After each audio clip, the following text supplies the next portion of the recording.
अस्सलामु अलैकुम वरहमतुल्लाहि वबरकातुह। आज हम पढ़ने वाले हैं। जी, जवाब दे सकते। आज हम पढ़ने वाले इंट्रोगेटिव सेंटेंस, यानी किसी भी जुमले को हम इंट्रोगेटिव में कैसे बनाएंगे, यानी किसी से सवाल करेंगे तो कैसे करेंगे। आपको ये चीज़ मालूम रहना चाहिए। जब इंसान किसी से सवाल करता है तो उसकी दो किस्में हैं। कितने किस्में हैं? आप लोग रिस्पॉन्स दीजिएगा, जवाब दीजिएगा। जी, दो किस्में। सवाल जो होता है वो दो किस्म का रहता है। एक है पॉइंट की बात है कोशिश करना समझने की। एक सवाल वो जिसके जवाब में हम सिर्फ हाँ या ना बोलते हैं। एक सवाल वो है जिसके जवाब में सिर्फ हाँ या ना बोलते हैं। और एक सवाल वो है जिसके जवाब में सिर्फ हाँ या ना नहीं बोलते, बल्कि उसके जवाब में पूरा एक सेंटेंस कहते हैं। बात समझ में आ रही? एक आपका सवाल हो गया।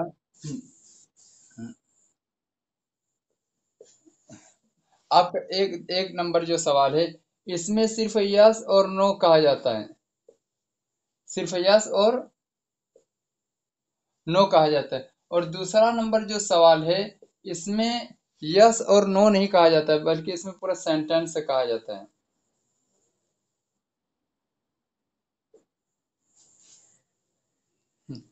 तो यस नो क्वेश्चन और ये सेंटेंस, इस बात को समझना है। कैसे समझना है देखिए, बता रहा हूँ।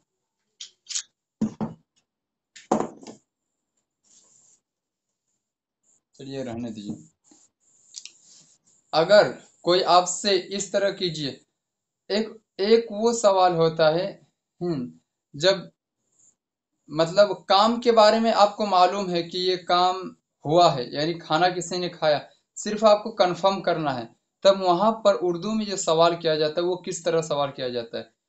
अगर उर्दू जुमला के शुरू में क्या आएगा, सबसे शुरू में क्या आएगा, उर्दू कोई भी जुमला हो, उसके शुरू में अगर क्या आए, क्या आए, आपसे पूछ रहा हूँ।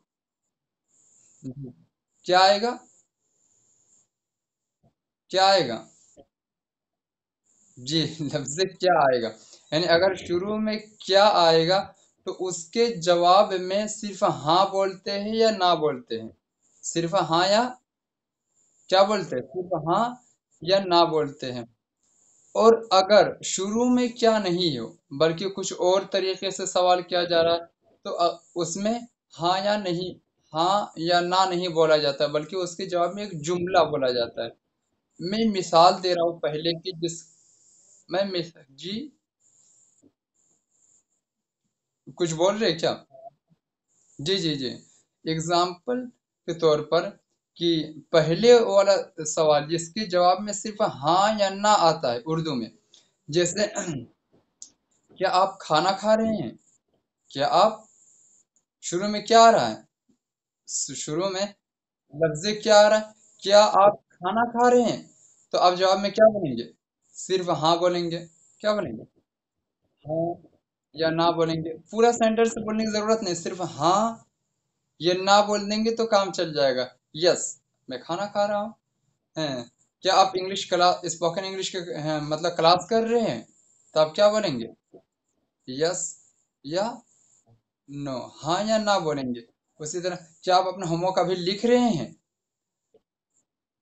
तो आप क्या कहेंगे? जी, जैसे मैं क्या बोलूं, पहले उर्दू सेंटेंस को समझेंगे फिर इंग्लिश को समझेंगे। हम, मैं तरतीबवार समझाऊंगा, आप कोई ये नहीं करेंगे।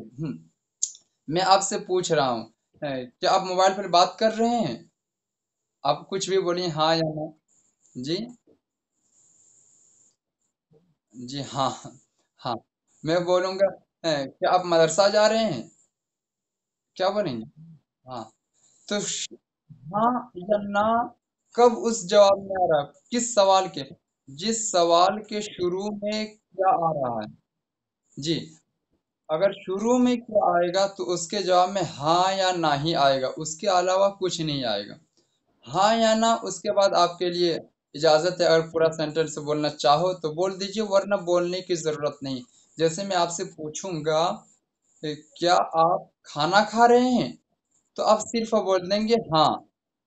आगे बोलने की जरूरत नहीं कि हाँ मैं खाना खा रहा हूँ, सिर्फ बोल दी खा। हाँ तो हो गया। तो ये बात एक ये क्लियर हो गया कि जिसमें सिर्फ हाँ या ना आएगा वो पहला नंबर वाला क्वेश्चन है। ठीक है। तो उसी हाँ या ना को इंग्लिश में यस कहते हैं। हाँ को क्या कहते हैं इंग्लिश में? यस कहते हैं जी। वाई ई एस, यस कहते हैं। और ना को एन ओ नो कहते हैं। ठीक है। तो इसी को जैसे अब आप इंग्लिश में जवाब दीजिए। जैसे मैं आपसे पूछ रहा हूँ क्या आप खाना खा रहे हैं? तो आप क्या बोलेंगे? नो बोलेंगे जी। आप क्या मोबाइल पर बात कर रहे हैं? तो यस या नो बोलेंगे जी। क्या आप क्रिकेट खेल रहे हैं? तो यस या नो कहेंगे जी।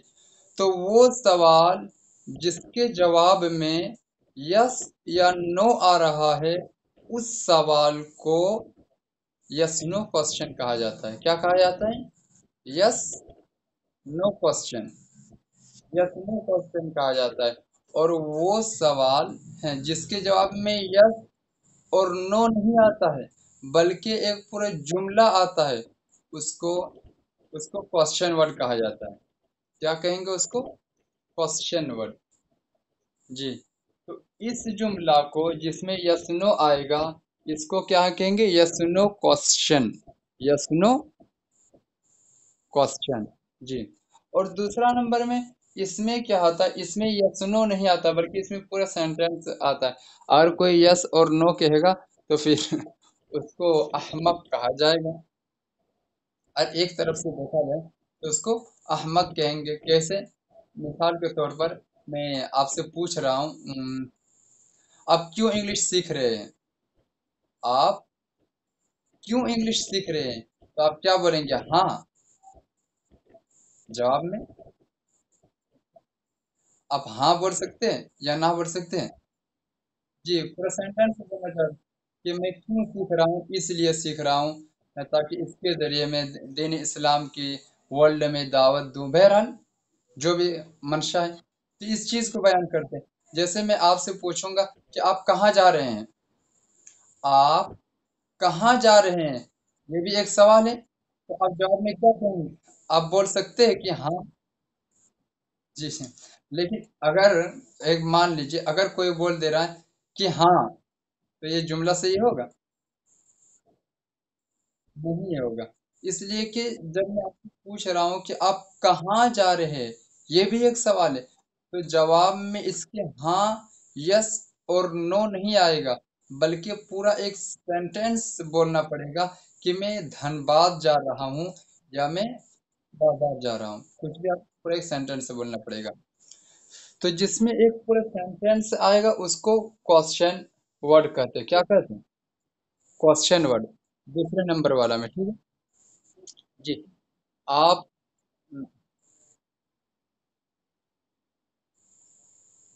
माइक को मैं म्यूट कर दिया है। इसको दूसरे नंबर वाला कहते हैं। तो हम जो अभी सीखने वाले हैं वो पहले वाला नंबर यानी दूसरा नंबर को नहीं। यानी हर वो सवाल जिसके जवाब में हाँ या ना आता है, उसको कैसे बनाएंगे। यानी हर वो सवाल जिसके जवाब में यस नो आता है, उस क्वेश्चन को कैसे बनाते हैं। ओके। बात ये समझ में आ गई कि सवाल की दो किस्में हुआ। एक सवाल वो जिसके जवाब में यस या नो आता है, और एक सवाल वो जिसके जवाब में पूरा सेंटेंस आता है। तो इस मतलब इस सवाल को कैसे बनाएंगे आज हम सीखेंगे तफसीर से। उससे पहले आप स्क्रीन पर देखिए, मैं आपको जो इससे पहले पढ़ा चुका हूँ पिछले सबक में, स्क्रीन शेयर कर रहा हूँ, आप वहाँ पर देख लीजिएगा।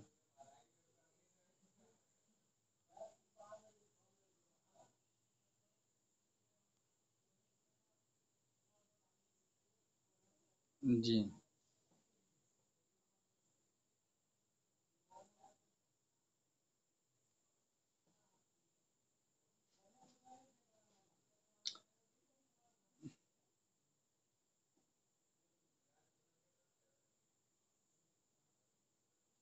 जी देखिए। अब सबसे पहले मैं आपको थोड़ा सा बता देना चाहता हूँ। आप यहाँ पर क्या पढ़े थे? A to Z ए से लेकर जेड तक पढ़ने के एतबार से हैं। इसकी दो किस्में वावेल और कॉन्सोनेंट बोले थे। वावेल हरूफ इल्लत को कहते हैं, यानी जबर जेर पेश का काम करता है, ए ई आई ओ यू। और कॉन्सोनेंट यानी हरूफ सही को कहते हैं, ठीक है। अब इन दोनों से मिलकर जब उसके अंदर से कोई माना निकलता है तो उसको वर्ड कहा जाता है। क्या कहा जाता है?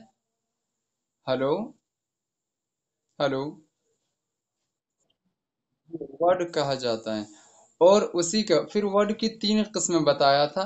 नाउन, और नाउन, वर्ब और ज्वाइनिंग लेटर, तीन बताए थे। नाउन की तारीफ क्या लिखे? नाउन कहते हैं किसी इंसान या जगह या चीज के नाम को नाउन कहते हैं।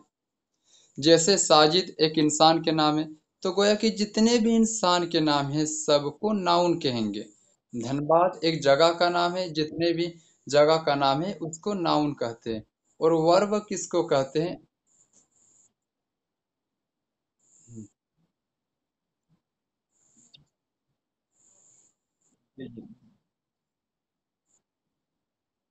देखिए, देखिए इसमें वर्ब, वर्ब देखिए, वर्ब फेल यानी किसी भी काम को वर्ब कहते हैं। जैसे स्पीक, स्पीक मतलब बोलना, यानी हर वो काम जिसके अंदर वक्त पाया जाता है वो वर्ब है। स्पीक, गो, गो मतलब जाना, गोया कि जब जा रहा है तो उसमें वक्त पाया जा रहा है। और ज्वाइनिंग लेटर्स किसको कहते हैं? ज्वाइनिंग लेटर्स कहते हैं, इसका माना दूसरे से मिलकर पूरा होता है, यानी इसका अकेले कोई माना नहीं होता है। जैसे इन, इनके मतलब पर, में, तो उस वक्त माना पूरा होगा जब ये किसी से मिलेगा। जैसे कुएं में, ये सब एक दूसरे से मिलकर सेंटेंस बनता है। गोया कि वर्ड की तीन किस्में मैंने बताया। वर्ब, नाउन, वर्ब और ज्वाइनिंग लेटर्स। तो तीनों में से एक दूसरे से मिलकर या दो इसमें से मिलकर क्या बनता है? सेंटेंस बनता है। सेंटेंस को उर्दू में जुमला कहा जाता है, ठीक है। जैसे साजिद गोस टू धनबाद, साजिद धनबाद जाता है, तो एक सेंटेंस हो गया। स- उसके बाद थोड़ा सा हम तफसील यहाँ पर पढ़ते हैं कि नाउन जो मैंने बताया था, नाउन की वो किस्में निकाल रहा है। यानी नाउन की दो किस्में हैं, यानी तादाद के एतबार से। एक चीज को क्या कहते हैं? सिंगुलर। और एक से ज्यादा चीजों को क्या कहते हैं? प्लूरल कहते हैं। एक से सिंगुलर को प्लूरल कैसे बनाते हैं? आखिर में एस या ई एस बढ़ा देते हैं, ज्यादातर तो ये बन जाता है। जैसे पैन मीन्स कढ़ाई, और पैन्स बहुत सारी कढ़ाइयाँ। फैन मीन्स पंखा, फैन्स मीन्स बहुत सारे पंखा। डे मीन्स एक दिन, और डेज मीन्स एक से ज्यादा दिन। इस तरह बनाया जाता है। अब ये चीज यहाँ पर और समझ, इसकी तफसीर पहले पहले हम कर दिए, इसलिए हम नहीं बता रहे तफसीर के साथ है। उसके बाद क्या आता है? जो इसम होता है उसकी दो किस्म बताए। इसम किसी इंसान या जगह या चीज के नाम को कहते हैं, लेकिन कभी कभी इस तरह होता है कि इसम को जिक्र नहीं करते बल्कि उसके तरफ मंसूब करने के लिए जमीर लाते हैं, यानी उसके तरफ, उसके नाम को जिक्र नहीं करते बल्कि उसके तरफ मंसूब करते, तो उसको जमीरे कहते हैं। जैसे जो इसम की जगह इस्तेमाल हो उसे प्रोनाउन कहते हैं, यानी नाउन नहीं कहेंगे, प्रोनाउन कहेंगे, यानी जमीर कहते हैं जी। उसके जैसे प्रोनाउन जैसे क्या है? आई है, आई मतलब मैं, वी मतलब हम सब, यू मतलब आप, ही मतलब वो, शी मतलब वो। ही ये लड़का के लिए, और शी ये लड़की के लिए यानी मुअन्नस के लिए। इट ये गैर ज़वील उक़ूल के लिए, यानी इंसान के अलावा के लिए, जानवरों के लिए समझ लीजिए, या किसी और शय के लिए। उसके बाद इसमें जो अकस्सुल अखवास जो होते हैं, ज़्यादातर जो नाउन के जो ज़्यादा करीब होते हैं वो आई होते हैं, आई और वी, आई और वी। इसलिए आई और वी को फर्स्ट पर्सन कहते हैं, यानी मुतकल्लिम कहते हैं। आई के मतलब क्या होता है? मैं, आई के मतलब। और अगर हम एक से ज्यादा है तो उसको वी कहते हैं, ठीक। जी, और मुखातब को क्या कहते हैं? यू। यू को सेकंड पर्सन कहते हैं, सेकंड पर्सन। जी, सेकंड पर्सन यानी हाजिर को कहते हैं। ये एक या एक रहे या एक से ज्यादा रहे उसको यू ही कहते हैं। और ही शी इट को थर्ड पर्सन कहते हैं, यानी गायब। ही का मतलब वो, शी का मतलब भी वो। फर्क ये है कि ही ये मर्द के लिए आता है और शी औरत के लिए, यानी ही मुजक्कर के लिए और शी मुअन्नस के लिए। बाकी इट जो आता है, इट ये इंसान को छोड़कर किसी और शय के लिए आता है। ये तो नाउन के बारे में सीखे थे, वही मैं दोहरा रहा हूँ थोड़े से मुख्तसर तौर पर। उसके बाद जो सीखे थे ये है वर्ब के बारे में, कि वर्ब की 5 किस्में हैं। कितने किस्में हैं? 5 किस्में हैं। जी, क्या क्या है? वर्ड कोई एक माना ले लीजिए, देखिए वर्ड्स के नीचे माना यानी बोलना। बोलना एक एक वर्ब है। अब बोलना की देखिए इंग्लिश 5 शक्लों में आई है। Speak, spoke, spoken, speaking, speaks. 5 शक्लों में आई।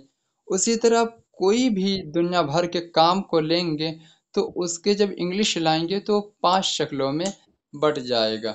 जैसे आप ले लीजिए जाना। जाना एक काम है, वो है कि जाने में वक्त लगता है तो काम हुआ। तो जाने के जब इंग्लिश लाएंगे तो 5 शक्ल में आएगी। गो, इसका मतलब भी जाना है। उसके बाद क्या है दूसरी शक्ल? वेंट, इसका मतलब भी है जाना। गॉन, गोइंग, गोज, सब का माना है जाना। लेकिन इस्तेमाल में फर्क होता है, कहाँ किसका इस्तेमाल करेंगे इसमें फर्क है। और इस्तेमाल ही की वजह से माना में भी फर्क आ जाता है। तो इसलिए अभी रटेंगे सबका माना एक है। ये तो हो गया। उसके बाद जो हम पढ़े थे, ये वर्ब को याद करना जरूरी है। मैं सिर्फ एक दो तीन चार चार वर्ब लिख दिए। अब इसमें बहुत सारे वर्ब है जो मैं ग्रुप में शेयर कर दिया था। हैं, ग्रुप में शेयर किया था कि एक वर्ब ने एक बहुत सारे वर्ब है तो एक एक वर्ब का सब का 5 5 किस्में खुद से आप निकाल सकते हैं। सेकंड और थर्ड फॉर्म अब ईडी लगाकर भी बना सकते हैं। ये ज्यादातर होता है, बाकी कयासों को रखना पड़ता है। उसके बाद अब हम पॉइंट में आते हैं, जो हम पढ़ने वाले हैं। टेंस से बताए थे, टेंस से यानी वक्त यानी जमाना को कहते हैं। तो गया कि वक्त यानी जमाने की 3 किस्म हो गया। एक पास्ट यानी माजी, जो गुजरे हुए वक्त को कहते हैं। और प्रेजेंट ये हाल यानी मौजूदा वक्त को कहते हैं। और फ्यूचर यानी मुस्तकबिल यानी आने वाले वक्त को कहते हैं। गुजरा हुआ वक्त को क्या कहते हैं? पास्ट कहते हैं। और मौजूदा वक्त को प्रेजेंट कहते हैं। और आने वाले वक्त को फ्यूचर कहते हैं। जी, तो इन तीनों की चार चार किस्में हो गए कि पास्ट के कितने किस्में? चार। देखिए 4 किस्में क्या क्या है? Past indefinite tense, past continuous tense, past perfect tense, past perfect continuous tense. तो जिस तरह पास्ट की 4 किस्में उसी तरह प्रेजेंट की भी चला आएगा। वह कि पास्ट को हटाकर प्रेजेंट बोल दीजिए, हो जाएगा क्या? Present indefinite tense, present continuous tense, present perfect tense, present perfect continuous tense. अब एक मरतबा बोल कर दिखाइए ना क्या होगा। और इसी तरह फ्यूचर के भी 4 किस्म हो जाएगा। जैसे फ्यूचर, क्या क्या बोलेंगे फ्यूचर?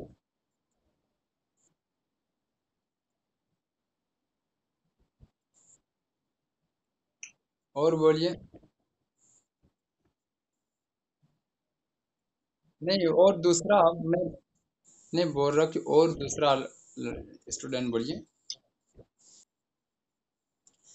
जी, तो मैं बता रहा था ये चीजें। देखिए स्क्रीन पर देखिए।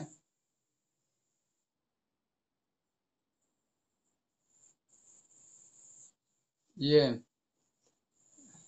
स्क्रीन दिखाई दे रहे हैं ना? हेलो? हेलो? जी, तो 12 टेंस को अलग अलग तरह से पढ़ेंगे, हर एक को। और यही ज़्यादा बुनियादी चीज़ है, इसको समझना बहुत ज़्यादा अहम है। तो इसका नाम है प्रेजेंट कॉन्टिन्यूअस टेंस। अच्छा ठीक है, हम टी का निशान नहीं दिए, कॉन्टिन्यूअस टेंस बोले। जी वो आ रहा है नीचे, में वही मैं बताऊंगा, खुद में लिखा हूं। इसका नाम है जमाना या हाल इस्तिमरारी। तारीफ क्या है? ये ऐसा टेंस है जो जमाना या हाल में किसी काम के लगातार और मुसलसल होने को बताए। यानी ये मौजूदा वक्त में ऐसे काम को बताता है इस टेंस में जो लगातार हो रहा होता होगा या मुसलसल हो रहा है, उसको बताते हैं। उस टेंस का उर्दू में पहचान क्या है? उर्दू में पहचान है सब्जेक्ट काम कर रहा है, कर रही है, कर रहे हैं। जिस टेंस में ये आएगा तो समझ लो वो इसी टेंस का है। मैं पीछे पढ़ा चुका हूँ, इसलिए इसकी तफसीर नहीं करना चाह रहा। हर एक का हेल्पिंग वर्ब अलग अलग है। इसमें हेल्पिंग वर्ब सिर्फ तीन है, एम, इज और आर। एम, इज और, बोलिए, हेलो, एम, जी, एम, इज और आर। आई के, जी, वह कि आई ये खरीद लिया है, हैं। एम को, एम ये आई ही के साथ आएगा और किसी और के साथ नहीं आएगा। हर सब्जेक्ट के साथ हेल्पिंग वर्ब जरूरी जरूर आएगा। हेल्पिंग वर्ब ही बताता है कि ये टेंस प्रेजेंट कॉन्टिन्यूअस का है, इसलिए यानी प्रेजेंट का है। और वी के साथ आर आएगा। और यू के साथ आर आएगा। He is, she is, Sajid is. और सिंगुलर जितना भी है, सिंगुलर किसे कहते हैं पीछे अभी बताया, यानी एक चीज को सिंगुलर और एक से ज्यादा को प्लूरल, यानी एक को वाहिद एक से ज्यादा को जमा। तो वाहिद के साथ इज आएगा जितना भी सिंगुलर है, और जितना भी प्लूरल यानी एक से ज्यादा यानी जमा है तो उसके साथ आर आएगा। बनाने का तरीका क्या है? सबसे पहले सब्जेक्ट लाएंगे, फिर is oblique am oblique are. ये ऑब्लिक है, इज के बाद जो निशान दिया है एक नहीं लिखा वो बल्कि टेढ़ा है, टेढ़ा एक लिख दो, उसका मतलब ऑब्लिक मतलब इज या एम या आर, यानी तीनों में से कोई एक आएगा। सब्जेक्ट प्लस इज, और इज या एम या are plus verb ING form लाएंगे, उसके बाद ऑब्जेक्ट। वर्ब की पांच किस्में बताया, पांच किस्में में से यहाँ पर जो आएगा वो आईएनजी फॉर्म वाला आएगा। कौन वाला आएगा? आईएनजी। जी, आप देखिए वर्ब की, देखिए पांच किस्में है कि नहीं? हेलो, वर्ब की पांच किस्में हैं। तो पांच किस्में में से देखिए सबसे एक दो तीन चार, चौथी किस्म क्या है? आईएनजी, इस्तिमरारी शक्ल। जी, तो पहली शक्ल के आखिर में आईएनजी लगा देंगे तो चौथी शक्ल हो जाएगा। तो चौथी शक्ल आएगा इस टेंस में, यानी उसको इस्तिमरारी शक्ल कहते हैं। ठीक है, जैसे एक मिसाल दे दे रहा हूँ। मैं इंग्लिश बोल रहा हूँ, मैं इंग्लिश बोल रहा हूँ, तारीफ पर बैठा लीजिए, ऐसा काम है जो जमाने हाल में चल रहा है। तो गोया कि प्रेजेंट कॉन्टिन्यूअस टेंस हो गया। देखिए पहचान भी आ जा रहा है, तारीफ तो आ गया। किस काम कर रहा है, सब्जेक्ट काम कर रहा है, तो बोल रहा हूँ गोया कि उसी टेंस में आ रहा है। तो अब इसको जब बनाएंगे तो सबसे पहले सब्जेक्ट लाएंगे। एस से मुराद जो मैंने स्ट्रक्चर लिखा है पीछे, और स्ट्रक्चर से मुराद सब्जेक्ट। ये एस लिखा है, एस से मुराद सब्जेक्ट, पीछे बता चुका हूँ इसलिए नहीं हो रहा। तो सब्जेक्ट, सब्जेक्ट से मुराद आई, वी, यू, शी, हिट, उसको सब्जेक्ट कहते हैं। तो आई के साथ क्या आएगा? एम आएगा। तो आई एम स्पीकिंग इंग्लिश। बोलने के लिए स्पीक आता है तो आईएनजी फॉर्म को लाएंगे, स्पीकिंग इंग्लिश। ठीक है, इसी तरह हम दूसरा जुमला क्या बोल सकते हैं कि मैं जा रहा हूं, तो क्या होगा? आई के साथ एम लाएंगे, आई एम। जाने के लिए गो आता है पहली शक्ल, और आईएनजी शक्ल आता है गोइंग। तो आई एम गोइंग, मैं जा रहा हूँ। जैसे बोलेंगे मैं खा रहा हूँ, तो देखिए सबसे फेल को देखिए, खाने के लिए क्या आता है इंग्लिश? अ, इसमें नहीं लिखा। जैसे मैं हासिल कर रहा हूँ, खाने के लिए ईट आता है। क्या आता है? ईट फर्स्ट फॉर्म आता है। तो आईएनजी शक्ल क्या हो जाएगा? ईट का क्या हो जाएगा? ईटिंग। क्या हो जाएगा? ईटिंग। जैसे गेट का गेटिंग, ठीक है, और कम का कमिंग, जी, गो का गोइंग, और प्ले का प्लेइंग, बाथ का बाथिंग, वॉश का क्या आएगा, वॉश का, जी, वॉश का क्या आएगा, वॉश, वॉशिंग, ऑपरेट का क्या आएगा, operate, operating, ji.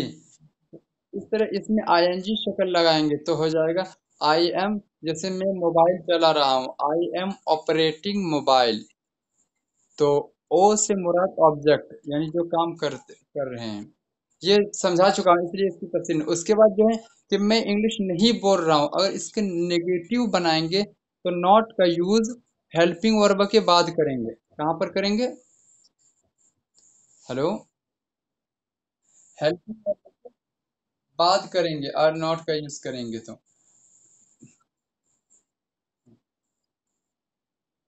Ji, not का यूज करेंगे तो हेल्पिंग वर्ब, देखिए आई एम नॉट स्पीकिंग इंग्लिश, जैसे मैं नहीं जा रहा हूँ क्या हो जाएगा, आई एम नॉट गोइंग, जैसे मैं नहीं खा रहा हूँ, आई, मैं नहीं खा रहा हूँ,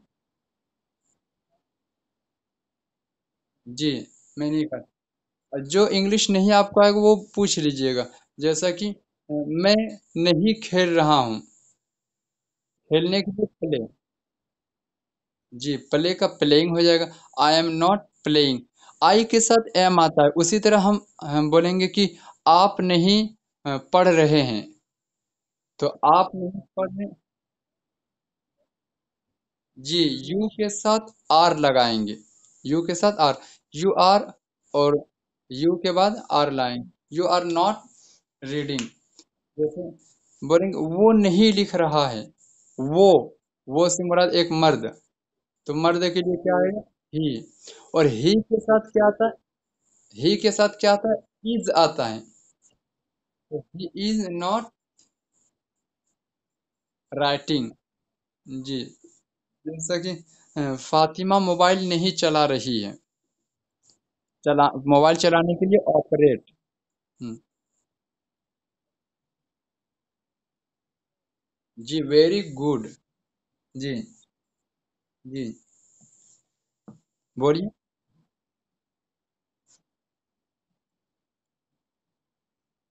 जी, अगर वो आप एक मुतय्यन किताब अब मुराद ले रहे हैं तो वहां पर दा का यूज करते हैं, ठीक है,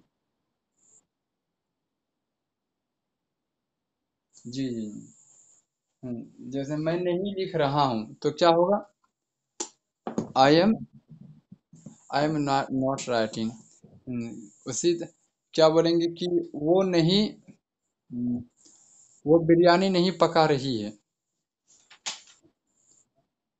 शी इज बोलेंगे, शी बोलेंगे ना, और शी इज पकाने के लिए कुक, कुक लाएंगे पकाने के लिए तो कुकिंग हो जाएगा, बिरयानी, जी, फिर, उसी तरह आप एक दूसरे से सेंटेंस से पूछ सकते हैं, एक दूसरे से पूछिए कोई भी सेंटेंस या आप मुझे बोलिए, हम्म।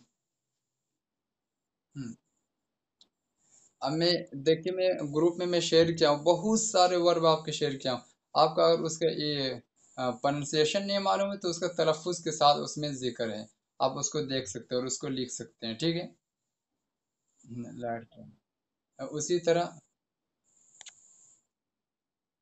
अब यहाँ पर देखिए, और जब आप, यानी नेगेटिव बना लिया, फिर अब इसी को अगर यस नो क्वेश्चन बनाएगा जो अभी मैंने बताया, उस तरह सवाल जिसके जवाब में सिर्फ यस आएगा या नो आएगा, यानी उस उर्दू जुमले के शुरू में क्या आएगा, तो उसको बनाने के लिए कोई अलग से वर्ड नहीं लाते हैं, गौर से सुनिएगा, उसको बनाने के लिए कुछ अलग से वर्ड नहीं लाते, बल्कि उसी सेंटेंस में रद्द बदल हो जाता है, आगे पीछे हो जाता है, तो क्या का तर्जमा हो जाता है, शुरू में क्या का तर्जमा हो जाता है, जैसे क्या, यानी सिर्फ हेल्पिंग वर्ब जो होता है सेंटेंस के, अ,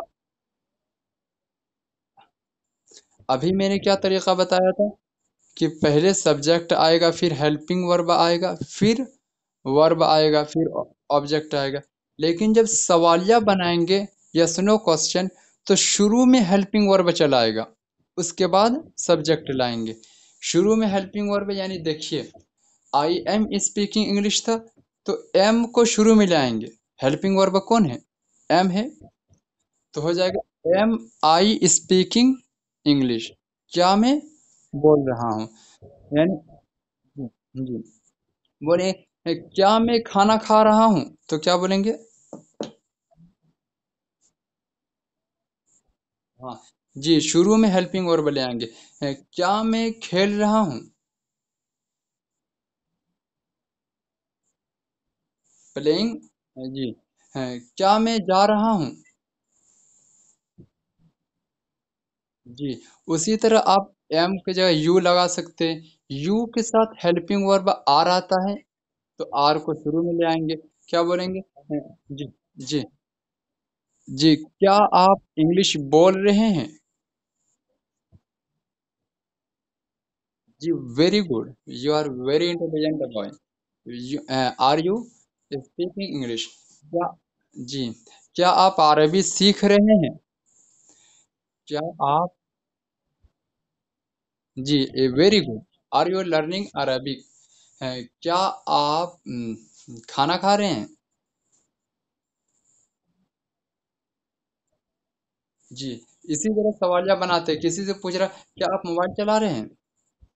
आर यू। उसी तरह ही के साथ इज आता है, तो इज को शुरू में ले आएंगे। हैं, क्या वो बाजार जा रहा है? क्या वो, तो क्या करेंगे? गो के बाद टू लगाते हैं। Is he going to market? जहां जाएगा, जहां जाएगा उससे पहले टू लगाएंगे, लेकिन हियर और देयर के साथ नहीं लगाते हैं। क्या बोलेंगे? क्या वो, क्या वो यहाँ आ रही है? क्या वो यहाँ आ रही है? तो वो, हाँ, इज शी कमिंग हियर, इसके साथ टू नहीं लगाएंगे। हैं, क्या आप अपना होमवर्क लिख रहे हैं? क्या आप अपना होमवर्क लिख रहे हैं? Are you writing? Are you writing your homework? इसी तरह क्या क्या पूछ सकते हैं? क्या कुछ भी, कोई भी वर्ब। हेलो, आप लोग बोल हैं, तो इंट्रोगेटिव इस तरह बनेंगे, ठीक है। अब इसी को आप इंट्रोगेटिव नेगेटिव बना सकते हो। जिस तरह आप देखिए, मैं देखिए क्या बनाए, क्या मैं इंग्लिश बोल रहा हूँ, तो एम आई लगाए। ऊपर में देखिए, सबसे शुरू वाला सेंटेंस को पॉजिटिव कहते हैं, यानी और दूसरे वाले को और दूसरे वाले को नेगेटिव कहते हैं, और तीसरे वाले को इंट्रोगेटिव कहते हैं। इंट्रोगेटिव पॉजिटिव, और फिर इंट्रोगेटिव नेगेटिव हो जाएगा। इंट्रोगेटिव नेगेटिव कैसे होगा? जैसे क्या मैं इंग्लिश बोल रहा हूँ, तो हो जाएगा क्या मैं इंग्लिश नहीं बोल रहा हूँ। तो यहाँ पर नॉट का यूज करेंगे सब्जेक्ट के बाद। Am I not speaking English, यानी आई के बाद नॉट का यूज करेंगे। क्या आप नहीं जा रहे हैं? Are you not going? क्या आप गोइंग, क्या आप नहीं जा रहे हैं? क्या आप नहीं खेल रहे, क्या आप फुटबॉल नहीं खेल रहे हैं? क्या आप अभी मैदान में फुटबॉल नहीं खेल रहे हैं? क्या होगा?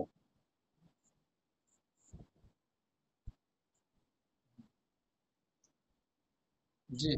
Are you not playing cricket now in this in the field? क्या आप मैदान में अभी क्रिकेट नहीं खेल रहे हैं? Are you not playing cricket now in the field? हैं, जी।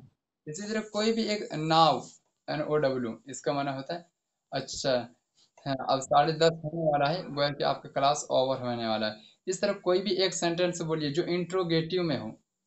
हैं, क्या आपको समझ में नहीं आ रहे हैं? क्या आपको लोगों को समझ में नहीं आ रहे हैं? क्या इसको कैसे बोलते हैं? क्या आप लोगों को समझ अंडरस्टैंडिंग? जी, आर यू नॉट अंडरस्टैंडिंग? क्या आप लोगों को समझ में नहीं आ रहा है?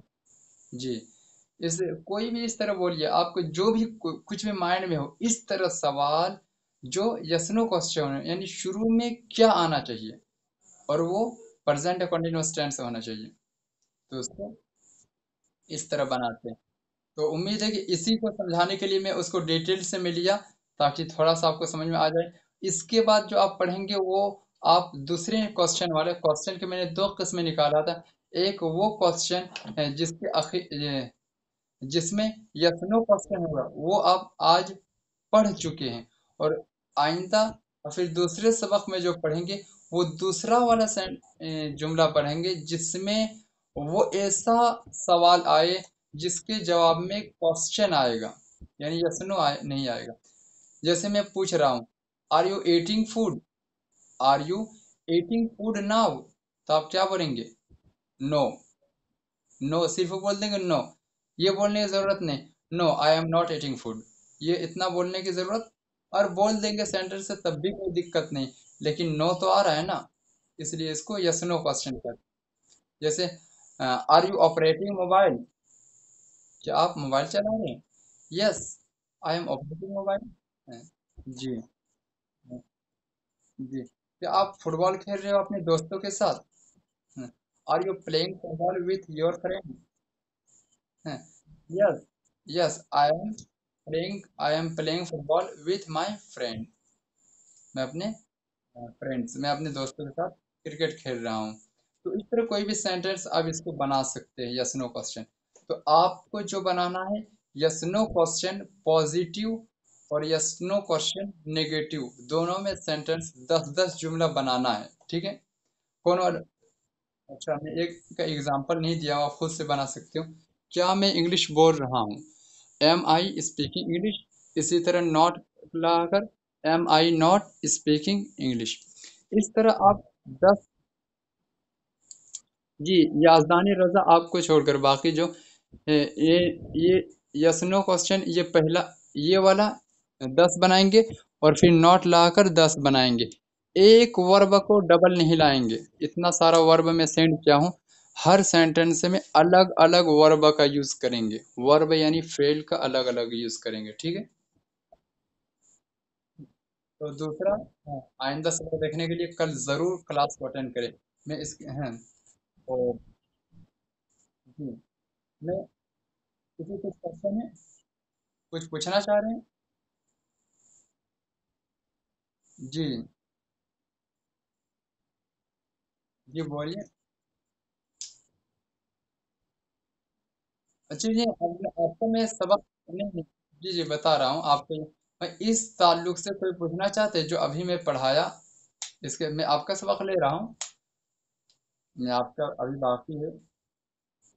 मैं इसके ताल्लुक से अभी मैंने जो पढ़ाया इसमें क्लियर पूरा, पूरा क्लियर है। तो 10-10 सेंटेंस बनाना है जी। जी, तो आप लोग लीव हो सकते हैं, बाकी जो स्टूडेंट जो हैं अलग जो पढ़ते थे उसको वो ज्वाइन रहिए, उसको मैं समझा रहा हूँ, ठीक है? ठीक है, मैं इस वीडियो को जो नहीं देख रहे हैं उसके लिए मैं कोशिश करूंगा कोई इस यूट्यूब में अपलोड कर दो, आप लोगों को किसी को कोई एतराज नहीं ना है? जी जी, तो इसको मैं ताकि उसके कुछ बेनिफिट हो जाए, इसलिए मैं उससे यही कहना चाहता हूँ कि अगर अगर आइंदा सबक पढ़ना चाहते हैं ज़रूर चैनल को सब्सक्राइब करें। हम्म, ठीक, दैट्स ऑल, थैंक यू। अस्सलाम वालेकुम वरहमतुल्लाहि वबरकातुहू, बाकी वो स्टूडेंट शामिल रहे। ठीक है, आप लोग लीव हो जाइए।